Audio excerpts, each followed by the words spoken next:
All right, everybody, welcome back to another episode of the Mainly Hoops podcast, where we're doing some team previews for the ACC. If you are enjoying our content so far, please make sure to like and subscribe. We appreciate all the support so far. But we're going to dive right into it. We're going to start off with Cody. What offensive strengths do you see from the Tar Heels before we get the season started? Yeah, I mean, when I originally looked at the roster on the surface, like basically right after the portal got settled, like I was like, man, can this Carolina team like really compete on the national scale? That was kind of my first thought, just because they didn't really overwhelm me with like elite talent. But the more I dove into it, the more I kind of like them. I think this is a more ideal roster than what we saw last year with the super guard heavy, a lot of guys that demanded on ball usage, like Ian Jackson, RJ Davis, and Elliot Cadeau. Like that trio just didn't really work together. And Seth Trimble kind of just sitting in the corner, like not being able to do his thing in transition or really in a half court setting as more of like a downhill creator. So I do think this is more of an ideal roster. And I do think the perimeter shot making and spacing is going to see improvements this coming season. I do think there's a real chance that this could turn into like a 5-out offense at some point with if you start Stevenson and Vasar or play them side by side for decent spurts throughout the game. Like you obviously have those two guys, and then looks like Bogovac or Luka Bogavac's going to slide into the 3. I think he's a really talented spot up and movement shooter.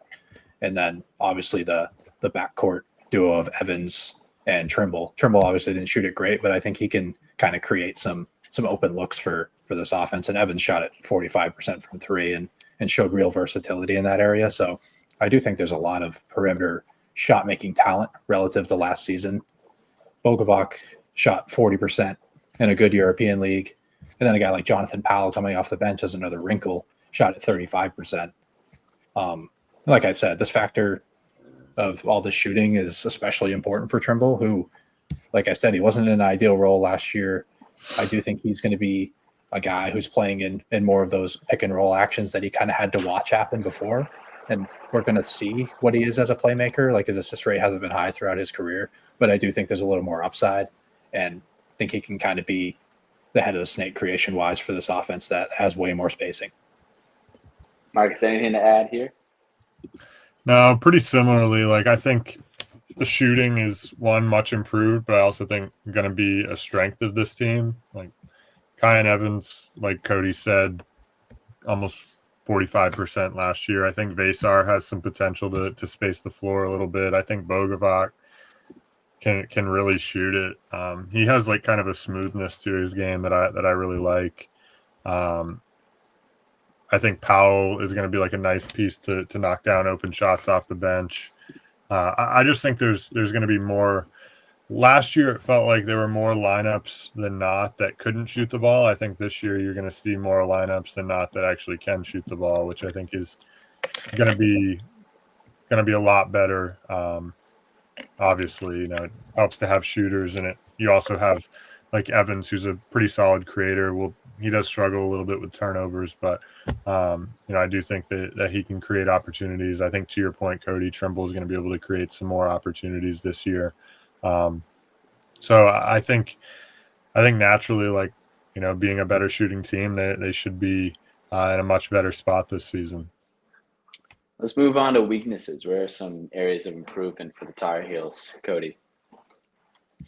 Yeah, I think if like Vasar and Stevenson don't really shoot it well, or a guy like Caleb Wilson, who we haven't really mentioned yet, I think he's better in other areas besides shooting. But if those guys don't improve a little bit as shooters, I think there's going to be a little bit too much pressure on the guards from a creation standpoint. Like I talked about Trimble, I think I'm a little bit higher on his creation than some people are. But I mean, there obviously have been concerns throughout his career. Like he doesn't shoot it all that well. He's 29.8% from 3 in his career, just an 8.7% career assist rate. But I do think he's better than that. And then, Evans, who's the projected point guard right now, he thrives more as a movement shooter. And like Marcus mentioned, he's struggled in the turnover category in his 2 years at Colorado State. He had a 23.2% turnover rate, which is which is not great for an offense that had a lot of spacing under Nico Medved. I know that was more of an efficiency-based offense. They turned it over quite a bit. So maybe he can improve a little bit with more talent around him, but he didn't really make great decisions in the lane from what I saw on tape. And Bogovac, I don't really think is going to provide like a ton of like on-ball stuff. I think it's going to be a lot off the ball as a movement shooter, running off screens, maybe a little bit in the handoff game, but overall not super high on his ability to play on the ball for long spurts. And then there's no real bench options I really love. Like they brought in Jaden Young from Virginia Tech, but he's been pretty inefficient throughout his career. I don't think that's where this is the area that Caleb Wilson's going to thrive. Maybe a little bit in transition, getting downhill, but I think there's a little bit too much unknown with him. And then there's some other freshmen on this roster, but I don't really think they play all that much of a role this year. So I would say just pure on-ball creation talent would be their one area of weakness. Marcus, is it much of the same from you, or what do you think? Yeah, I mean, I kind of shared a similar one. Like Evans can play on the ball. He's shown a high assist rate. But like I mentioned, those turnovers I think are a concern. Last year, in 8 top 50 games, he turned it over at 26.7% as well. He's going to see a lot more top 50 games this year than he has in years past. He's much better in the catch and shoot, right? He was 96th percentile. So I do worry about that. I think like Seth Trimble hasn't really shown it in his career. I do worry a little bit about his decision making as well, especially where he hasn't really had to do it for so long that now if he's asked to do it this year, who knows kind of how well he's able to handle it. So I definitely worry. My main concern was turnovers. I think Wilson could potentially provide some ability to create, but I think it's going to maybe be later in the year. I don't know how like prepared he's going to be right away to be much of a creator. Let's flip to the other side of the ball here and talk defensively. First, what do we see as strengths for the Tar Heels, Cody? Yeah, I think their first shot defense is kind of the strength of this team. I think it's definitely better than last season. I think the front court trio of Vasar, Stevenson, and Caleb Wilson could be one of the better defensive trios in the ACC. They all provide rim protection while being able to guard in space at a competent level. Especially Caleb Wilson, he's kind of a freak athlete. He's positionally versatile. He can play the 3 or the 4. Provide value on the glass as a weak side rim protector in transition. And yeah, I think he's going to be a really key piece to this Tar Heel defense this coming season.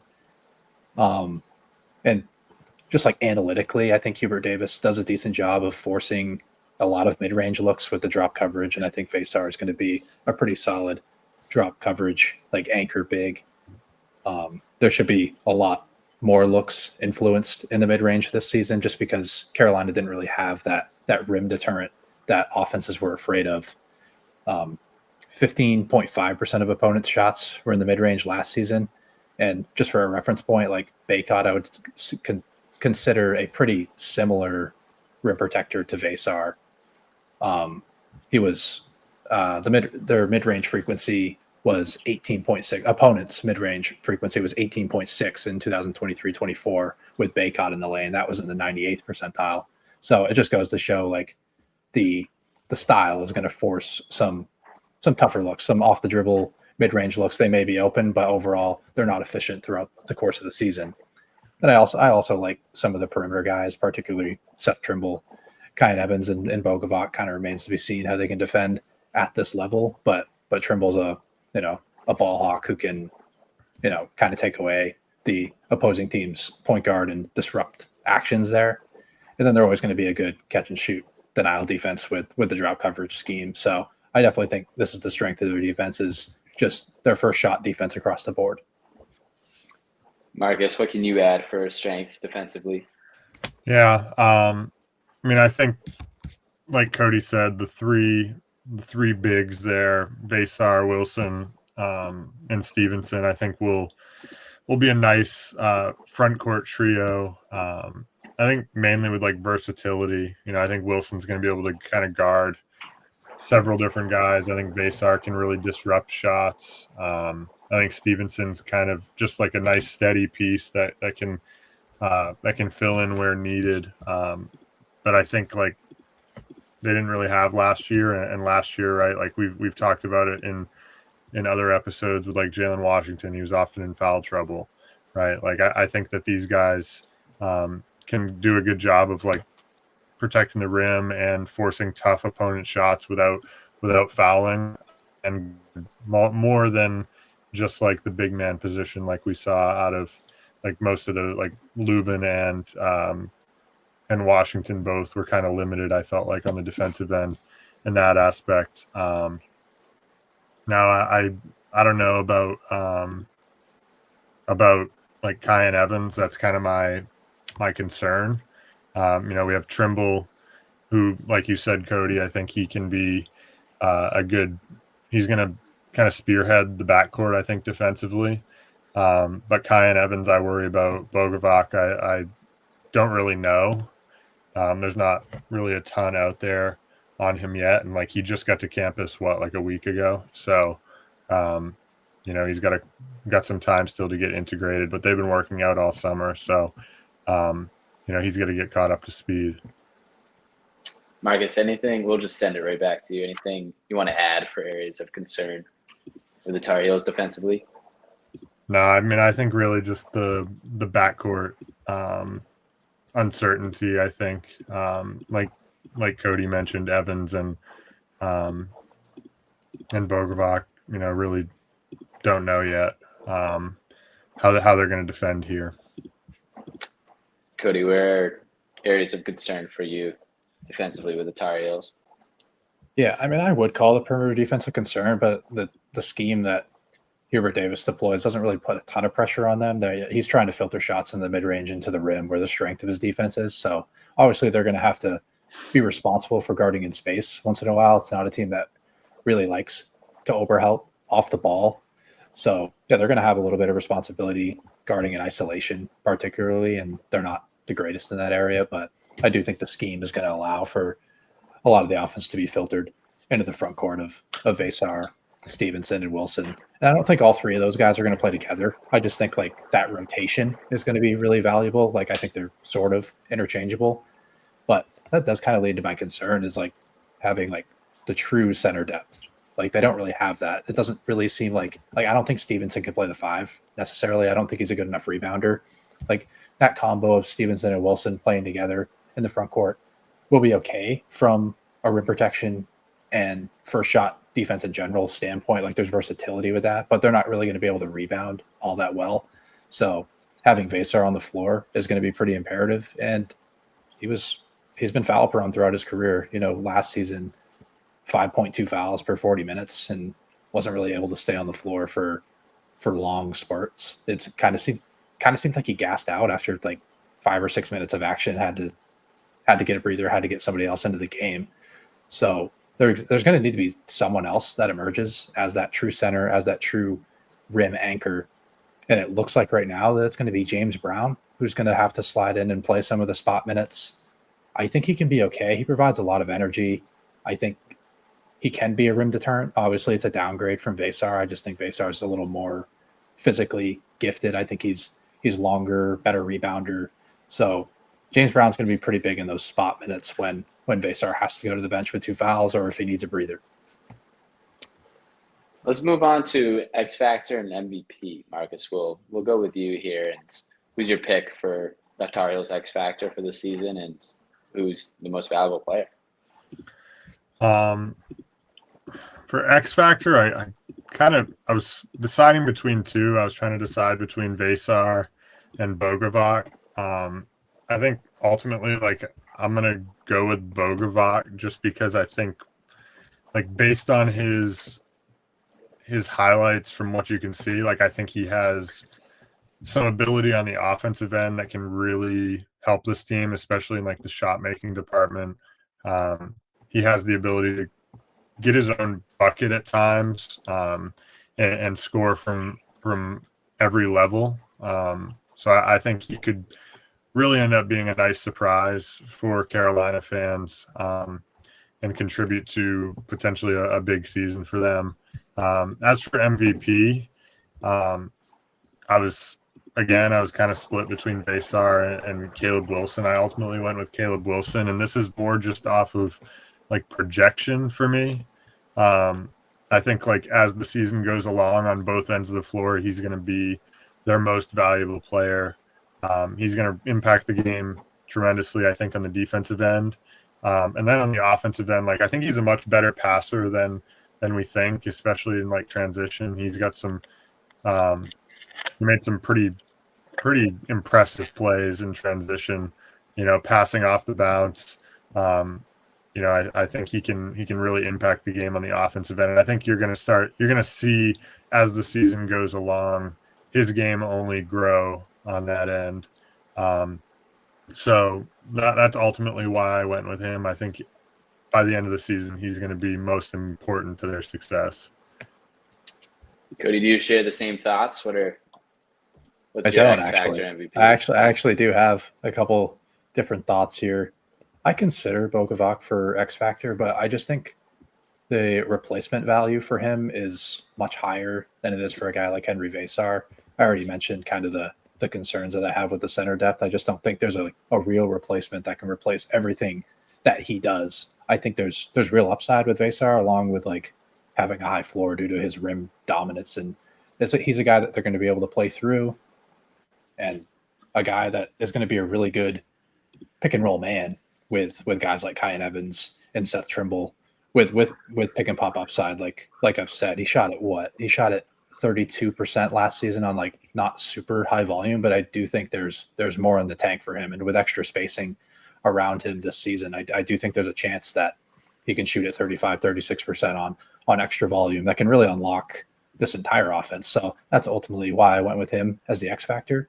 But for the MVP, I went with Seth Trimble. I just think the upside for him as a creator is very high, just because we haven't seen the opportunity for him to be able to create with, just the pecking order in the backcourt. He's always kind of been the fourth or even fifth option at times on the offense. And, I'm not going to take away a ton from preseason games that I've watched or like exhibitions, but when I've watched him with the ball in his hands with those guys not on the floor in the past, he's really thrived. I mean, he's looked really good. Like he looks super comfortable with the ball in his hands. And when he just sits in the corner half the time the last couple of years, he's just not really able to tap into what he does. So I think there's upside for him to easily be first team all ACC. And I mean, if this team reaches their ceiling, there's a chance he can win player of the year. Before wrapping things up, we're going to go ceiling, floor, and then end it with a bold prediction. Marcus, let's start with you here. Yeah. I kind of went more national scale ceiling floor here. I think like in the conference, I think they're going to finish top 4 for sure. That's just how I see it. But I think national scale, like I think they could finish as high as a 2 seed. I think they could finish like as low as a 6. That's just really how I see it. I think they got better. I think they have, like, defensively they have more versatility. I think they have significantly more shooting, like we talked about. So I think that's just gonna help them raise their ceiling and their floor. And then as for a bold prediction, I don't know. This one was tough for me. I think I'm going to say that Bogovac ends up breaking out and averaging like 10 points, 10, 12 points. That's your X factor right there. Cody, ceiling, floor, bold prediction?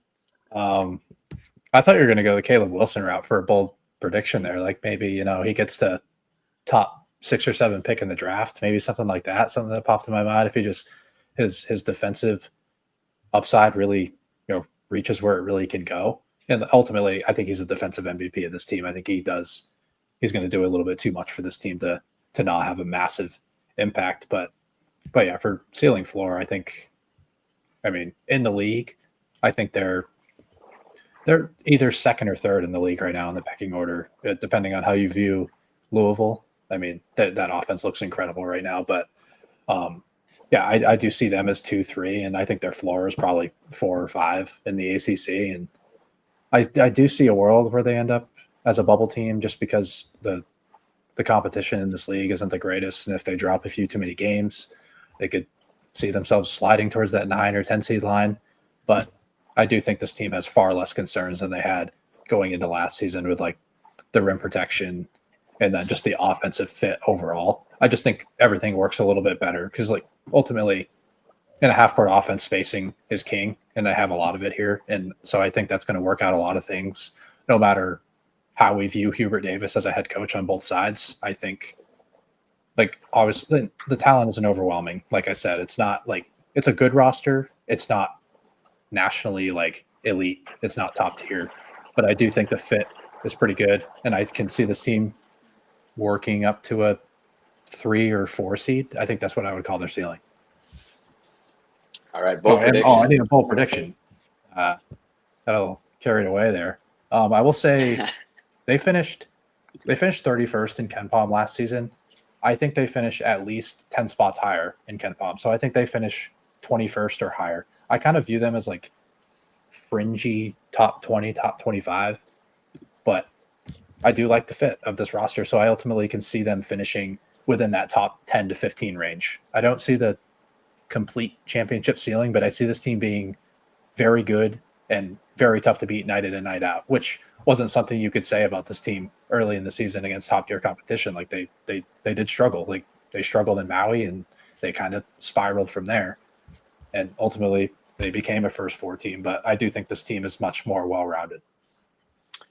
All right, we're going to wrap things up here. As always, thank you for listening to the Mainly Hoops podcast.